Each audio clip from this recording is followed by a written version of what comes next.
Now, I know what you're thinking. You saw the title of this video and you're thinking, bro, I've seen Shrek 2. It was alright for a kid's movie, I guess, but it's no masterpiece. I have just one thing to say. I disagree strongly! Now, let me explain. Many people often have what I call an animation bias. This means whenever they see an animated movie, they assume it must be just for kids, and that there won't be anything meaningful or worthwhile to find. And honestly, I don't blame them. Over the past 2.5 decades, we've seen so many uninspired, cringy animated movies that feel like they could only be enjoyed by a toddler. Illumination!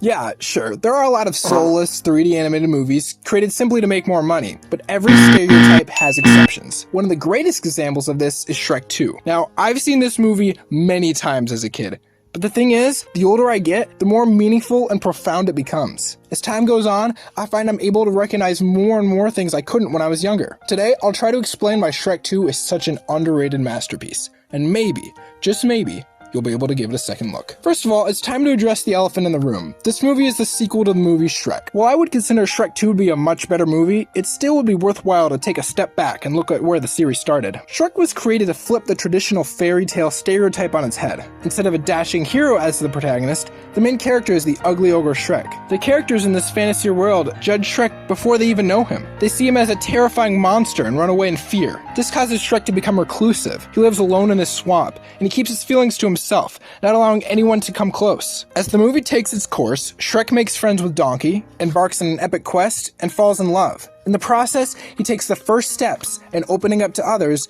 and letting them see the real him. Eventually, he marries Princess Fiona, and they live happily ever after. Or do they? Shrek 2 continues this story in an attempt to answer that question. Shrek 2 opens with Shrek and Fiona's honeymoon, but the honeymoon magic doesn't last long. When Fiona's parents, the king and queen, invite the couple to a ball to celebrate their marriage, Shrek is concerned that they won't accept him into the family. His fears are confirmed when they arrive at the palace and the king and queen are horrified at who their daughter has married. King Harold especially has a hard time accepting Fiona's choice of husband, and he hatches a plan to hire an assassin to get rid of Shrek. The plan fails, but doubts have been placed in Shrek's heart, and he fears that perhaps marrying Fiona wasn't the best thing for her. In an attempt to make Fiona happy, Shrek steals a potion from the fairy godmother to make the pair of them handsome and beautiful. Shrek's plan backfires when the fairy godmother has her son pretend to be Shrek and try to win Fiona's love. The fairy godmother tells him that since Fiona is a princess, she deserves better than him, and she will be happier with Prince Charming. Shrek sadly walks away, believing that loving Fiona means letting her go and be with Charming. It doesn't take long for him to realize his mistake. Fiona isn't happy with the fake Shrek. In the climax, Shrek and his friends break back into the castle to make things right. After an epic finale, the fairy godmother is defeated. Shrek and Fiona have a choice to keep the effects of the potion permanent, but they decide to return to their former selves as ogres. The main theme of Shrek 2 is appearances. How people judge others by their appearance, how we view ourselves in our appearances, and how appearances can be deceptive. There are numerous examples of this. The king and queen expect Fiona's husband to be good-looking and are shocked when he's not. Prince Charming thinks Fiona will fall in love with him because of his looks, but he fails to realize that there's so much more to a person under the surface. The main antagonist, the fairy godmother, believes in superficial happiness based on looks. She tries to cheer up Fiona by showing off the things she can give her, fancy clothes, furniture, carriages, etc. But the movie shows us that these things are meaningless in the long run. One of the striking scenes in the movie for me is the first time Shrek rides into town after drinking the handsome potion. For the first time, people smile at him and show him respect. The village girls even try to flirt with him. This is a completely new experience for him. What I love about Shrek 2 is that unlike so many other family movies, it doesn't try to beat the viewers over the head with these concepts. As a young and naive kid, I don't think I even realized any of this stuff.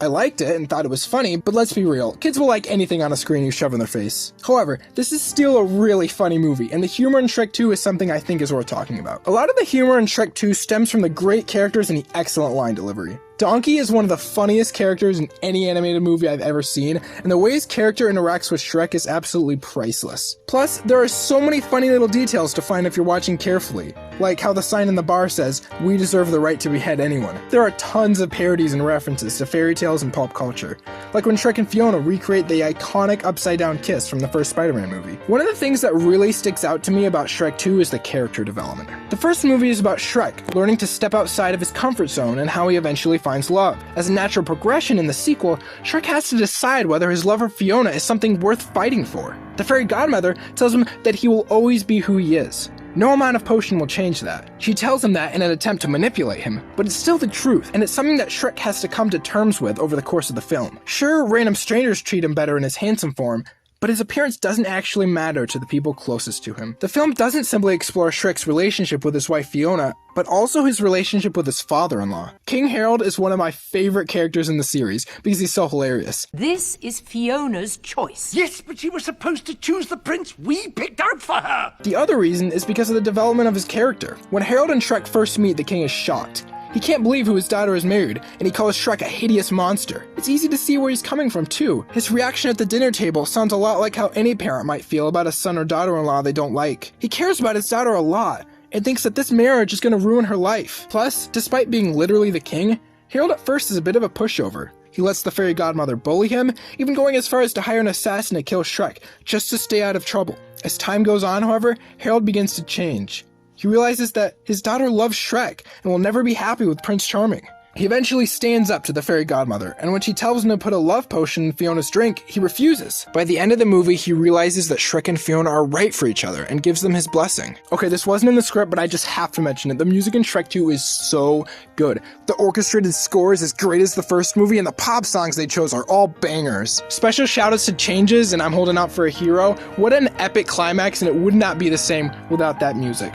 Okay, anyway, time to wrap things up. Shrek 2 has an amazing plot, great characters, incredible music, hilarious jokes in all the right places, poignant themes, and possibly my favorite climax in any movie I've ever seen. Go watch Shrek 2 right now. No, seriously, it just went up on Netflix like a month or two ago. Go watch it. What are you doing? Stop watching the video. Go watch it.